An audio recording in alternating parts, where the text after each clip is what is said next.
Good afternoon, everyone. Good morning to our US viewers, or wherever you are in the world.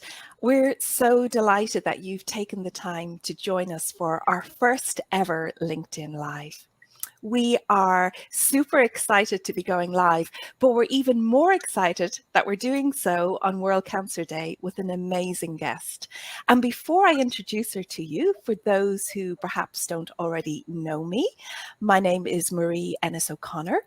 I'm a communications consultant working at the intersection of healthcare, digital health, and social media. And to this work, I bring my own personal experience of being a breast cancer survivor. So this topic is of great interest to me. And for those of you who are tuning in and perhaps not very familiar with Merakoy, your host for this event, Merakoy is a global team of dedicated, talented people with a clear mission to co-create healthcare solutions that help people better navigate life with the disease. And what makes Merakoy unique in this field, I think, is the high value it gives to patient experts. Merakoy's patient experts combine disease-specific lived experience with specialist professional experience to create better healthcare solutions. And if you're curious to learn more, then please do visit merakoy.com for more information. Also, if you're wondering about the origin of Merakoy's name, it comes from a Greek word, meraki, meaning to do something with so much love, passion, or creativity that you leave a piece of your soul in it. And I think that description could very well describe our guest today, a patient advocate who brings great passion, great warmth, and intelligence to her work. So I'm going to introduce her in a minute, and I'm going to just spotlight her so we can see Kimberly. And Oh, let me good tell morning. you, good morning, Kimberly. And let me tell you a little bit about Kimberly. So Kimberly Richardson is a 2 times cancer survivor. In 2013, she was diagnosed and treated for a rare form of ovarian cancer called granulosa cell tumor. And in 2020, she was diagnosed and treated for triple positive breast cancer. Kimberly has been active in all forms of advocacy going back to 2013, but her passion, which we're going to hear a lot about today, is in research advocacy and making cancer research easy to understand for patients, for caregivers, and for those new to advocacy. Kimberly was recently awarded the Ellen L. Stovall Award for Patient Innovation in Cancer Care by the National Coalition for Cancer Survivorship. And congratulations on that award, Kimberly. And she is the founder of the Black Cancer Collaborative, which is a nonprofit organization that focuses on the capacity building of Black cancer patients and the acknowledgement of these patients in the medical and science environment. So, Kimberly, we're very honored to have you with us today, and you're most welcome. So I Thank gave a you. brief introduction to your work, but I'd love if you would tell our viewers more about what has led you to do what you do in the world of advocacy, what inspires you about this work, what gets you up in the morning, and what keeps you motivated to do what you do. So the floor is yours, Kimberly, and I'm looking forward to hearing from you. Well, thank you for having me, Marie. I think it's with all advocates, right? We all come to this based on our cancer story, if you will, right? And mine is a little interesting. As I said earlier, being diagnosed with ovarian cancer, I was actually training for a marathon here in Chicago, large marathon, and it was this 50-year old sort of bucket list thing. And finding out through my primary and going through a battery of tests because I felt so fatigued while I was training. I think it was the beginning of how my diagnosis happened. I was assured that it was an ovarian cyst. I went into a surgery and came out of that surgery with cancer. I initially, when I met with, after surgery, meeting with the physician assistant, first thing out the bat, oh, we think we got it all and you may not have to do chemo.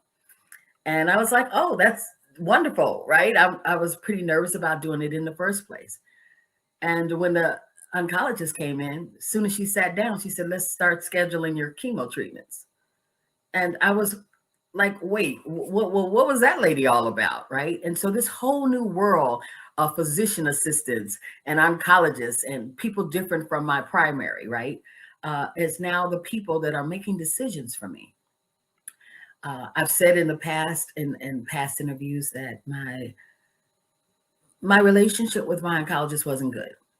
It was tumultuous. It was a person who was type A, and I'm type A. Prior to my diagnosis, I ran a non-for-profit. I was an adjunct professor. I felt I was a reasonably intelligent person doing work in community economic development and very comfortable with research. And so I wanted to know, how did I get this? I mean, there are no risk factors in my family. I only symptom I had on these charts were fatigue. And it was just simple conversations in our visits of me asking questions that I thought were normal and getting such pushback. And it was really aggressive pushback. Simple things like I would ask, "How did I get this?" And she would look at me and she said, "Well, I guess you're just unlucky." I would ask about, why did I have to do a certain type of treatment? When I finally discovered what granulosal cell tumor actually meant, I inquired, why do I have to do chemo? Chemo's for fast growing tumors. And I've been told this is a slow growing tumor. Why do I have to do this particular type of treatment? And she looked up at me and said, "Do you want to live? Then do what I say." And it was just these kinds of interactions throughout this very tumultuous time in my life where I didn't feel like I had a support system with the very people that I thought were supposed to give me care. So I think that's one of the things that leads me and drives me into advocacy. Helping patients never have that experience. Easy to understand language about cancer and cancer research, so that if you do have that type of oncologist, you're equipped with those answers in some space, whether it's not in that one-on-one 10-minute visit, it's out there in the internet. So you can make intelligent decisions about your care. For you? Yes, definitely. Okay. And I have a great story I love to tell. The first diagnosis, not knowing very much about cancer, not understanding why I couldn't communicate with my oncologist, right? And Mhm. 8 to 9 years of doing research advocacy, you start to meet folks. So you meet wonderful folks, you meet wonderful oncologists and great researchers with great passion for the work they want to do in cancer research. When I was diagnosed in 2020 with triple positive breast cancer, those are the folks I leaned on, right? I was able to go to them and say, "These are my test results. What does this say?" Right? What are some of the next steps? What are some of the questions I need to be raising? And so I hate to use the word empowered because it sounds like somebody had to give you power in order for you to use it. Um, Yeah. but instead, for lack of a better word, a colleague of mine told me about a treatment plan for radiation. In ovarian cancer, I was super scared to do chemo. And with breast cancer, I was terrified to do radiation. And Right. what I was told from my oncologist at the time was that I would have to do 33 consecutive radiation treatments. And so I brought her some research and said, "Hey, this is this great study out now. I know I'm not quite in the age cohort, but in terms of early stage triple positive breast cancer, I am eligible to do accelerated partial breast radiation. Okay. And I'd love to try that." And she was like, "No." And I was like, "Well, what do you mean, no?"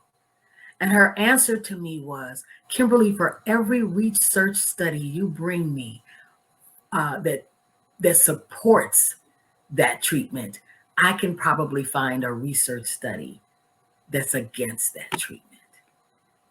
Okay. And I'm like, to be honest, I was like, "Wow, chick, really?" So, um, but that's when I learned that I had other specialists that I could consult with.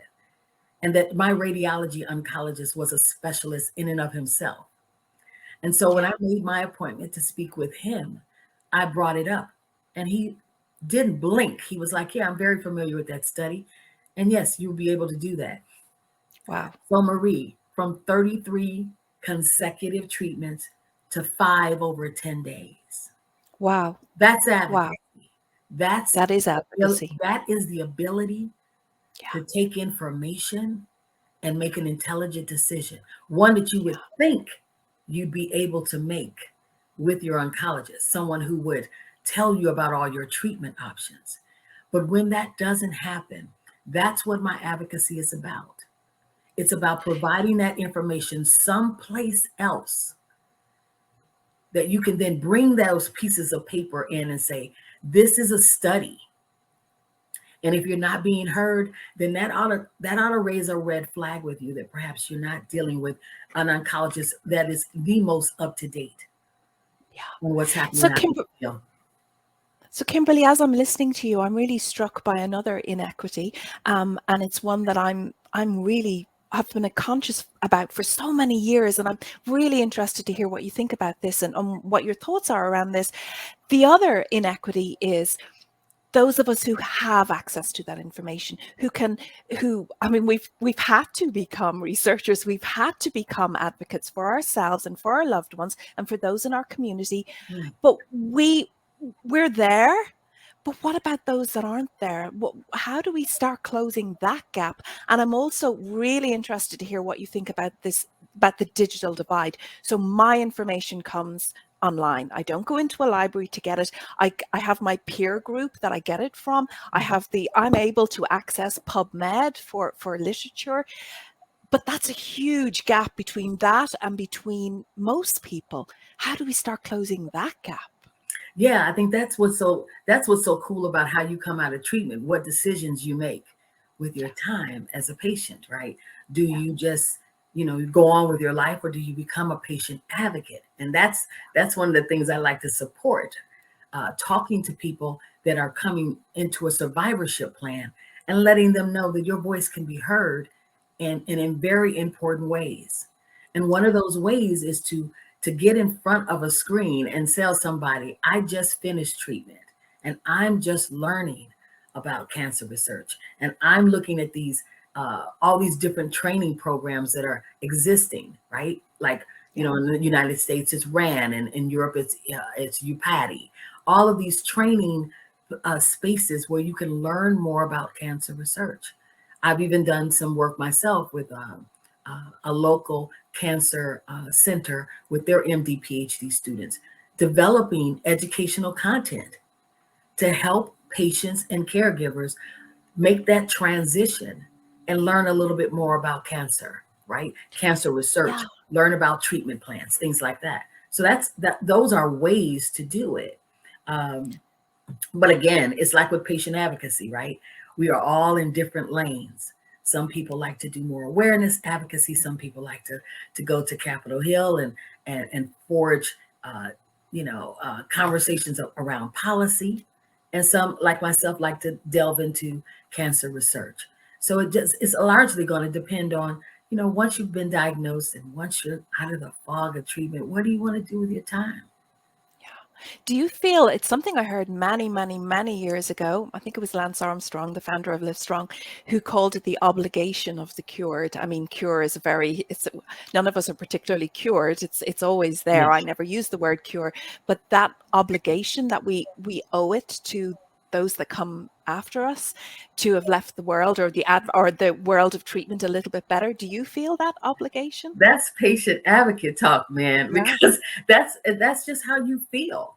I mean, when yeah, you get this involved in patient advocacy and you want to make changes, for me, I want to make changes for Black cancer patients. I don't see it any other way.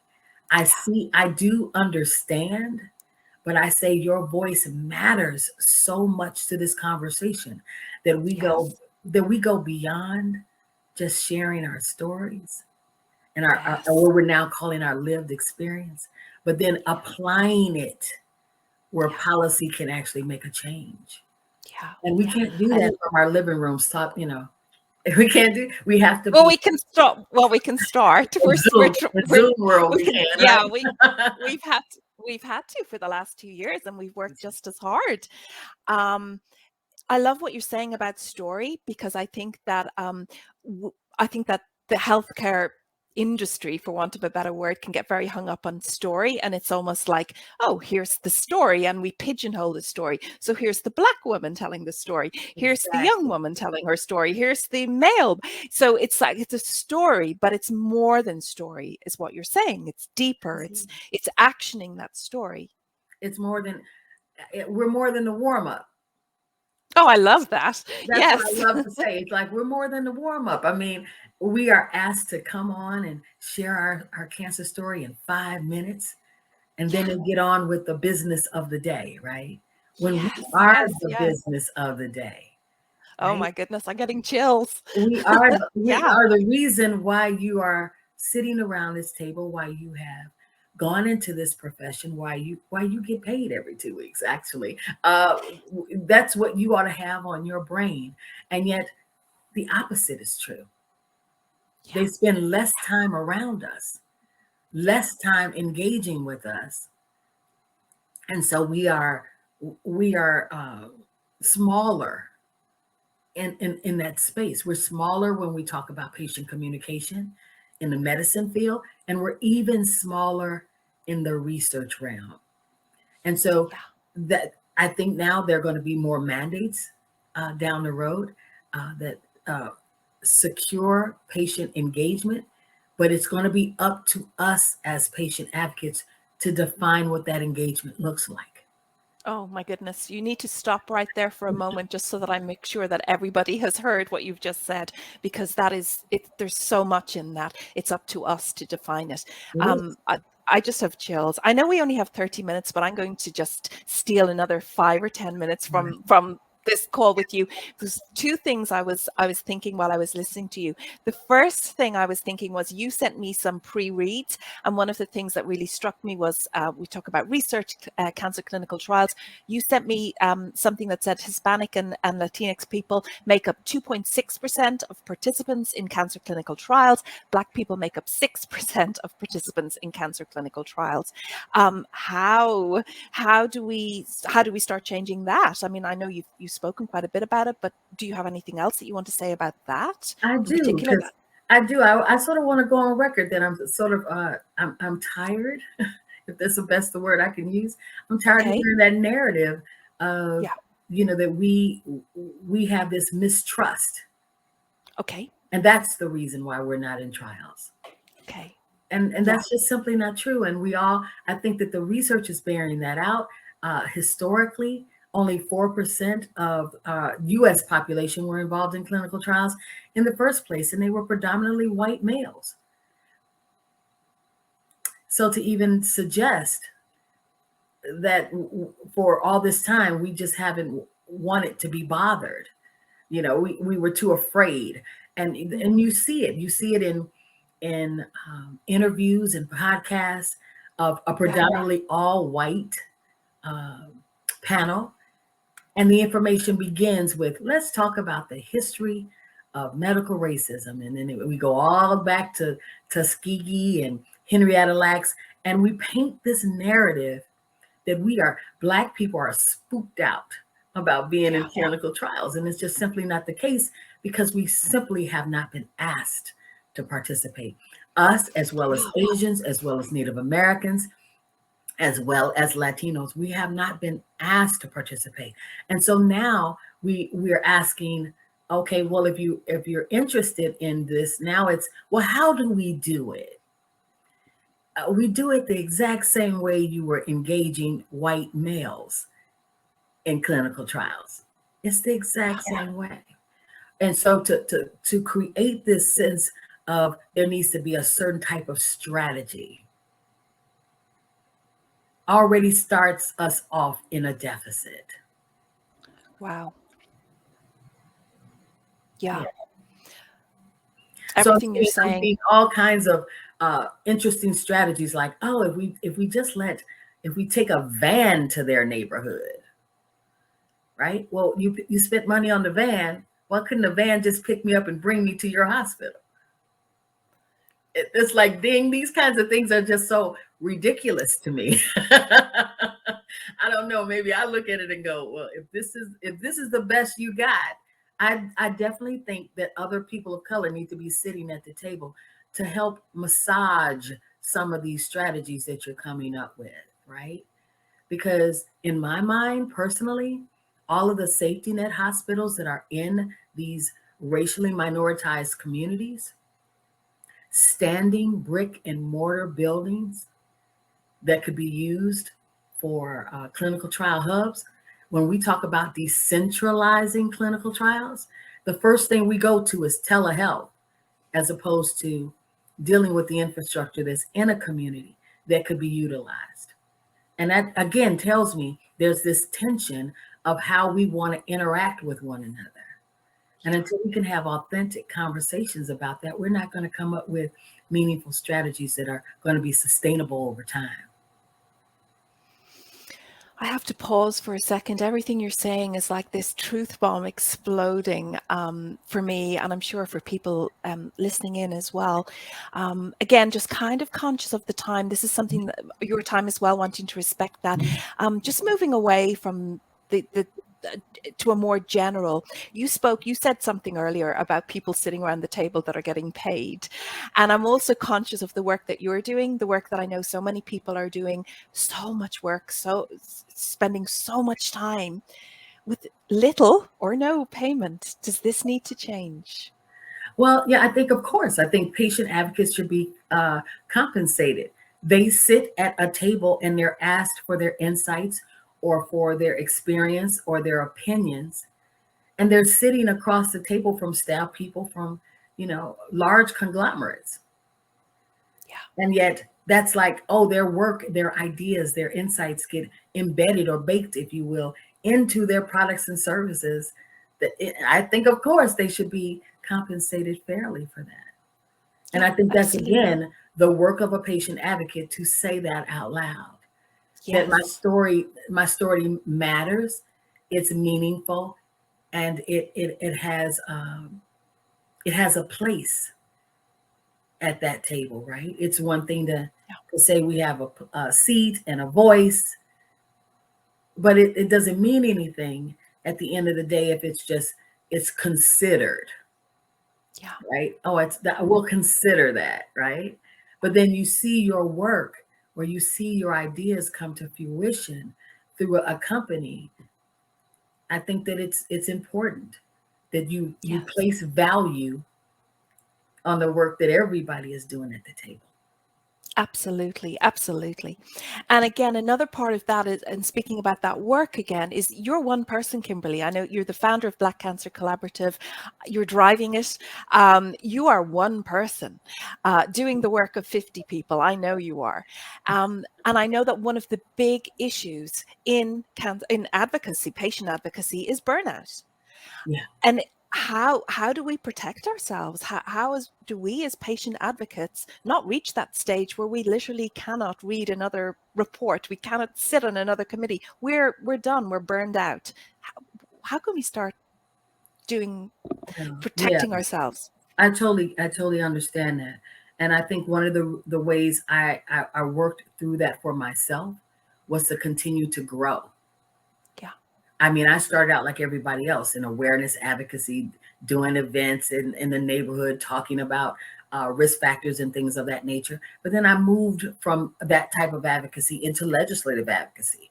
And I was Okay. able to go to the Capitol Hill and talk with legislators about that, those kinds of things. And then once I moved and settled, if you will, into research advocacy, I started to again see other spaces where a patient advocate's voice could be important.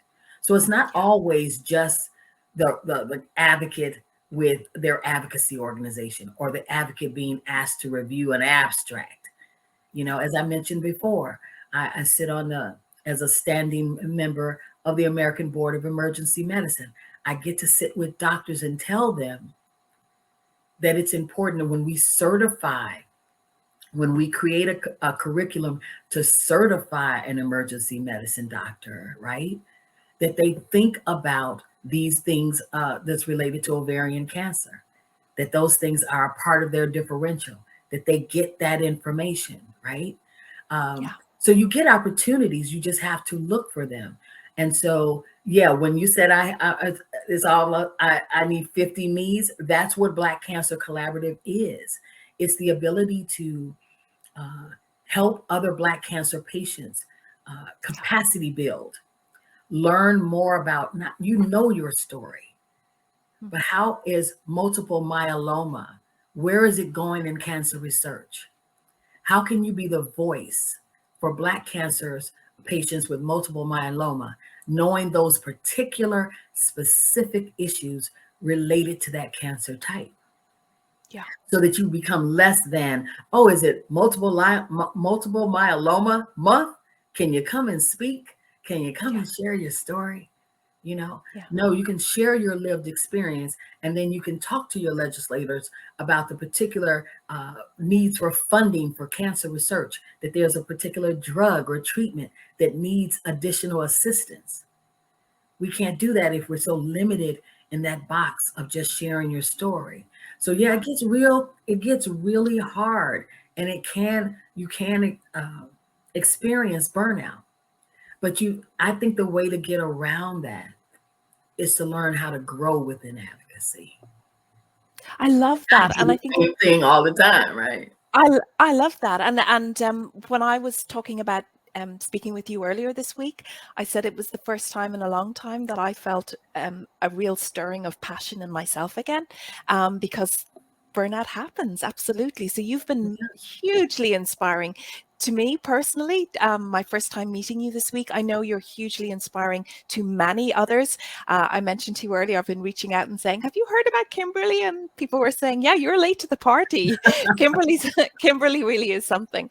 So Kimberly, this is your platform. I want to leave the last word to you. I'm going to ask and see if anybody, while you're speaking, I want to see if anybody has any comments or Mhm. questions they want to drop into the comment box there. But what I want to do, just to finish things up, is to ask you, what is the one takeaway message? What's the one message you want somebody to leave this broadcast thinking or feeling, or what do you want them to do after they've heard you speak today? Um, I think it's twofold. For patients, I want you to explore advocacy. I want everybody to hear your voice. People deserve to hear about your cancer story, whether it was not so good like mine, or whether you felt you had the best experience. People need to hear from you, right? Because we need to move that dial on cancer research. If we really actually think we're going to find a cure, it's going to take all of us, those folks who have survived cancer, to add to that mix. If you're not there, that's one unanswered question. That's the way I look at it, right? For oncologists, I implore you to be better at how you communicate with your patients. And for researchers, I ask you to see us as equal partners in this research, that you bring a scientific skill and I bring a lived experience, and they matter. And those things together are going to help you with your research design and your protocols, and ultimately with the results of your studies. So yeah, that's what I would leave with everybody, right? And of course, when we talk about closing the gap, let's be authentic and acknowledge that these gaps exist, and do more than just go, oh my God, that's horrible. Yeah.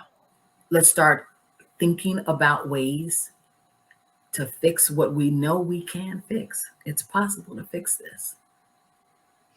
I just love everything you have said. I just want to say thank you so much again. Thank you personally. Thank you on behalf of Mericoy. Thank you for your time today. You've been challenging. You've challenged me. You've challenged the rest of us. And I hope that we get to work with you more in the future as well. I just want to say thank you to everybody else for listening in. And we will do something with this video, put the video together, the audio, do a transcript, certainly do something so that people get to hear more of what you were talking about, because it's so, so important. So again, thank you so much. I didn't see any comments there. I hope I haven't missed anything.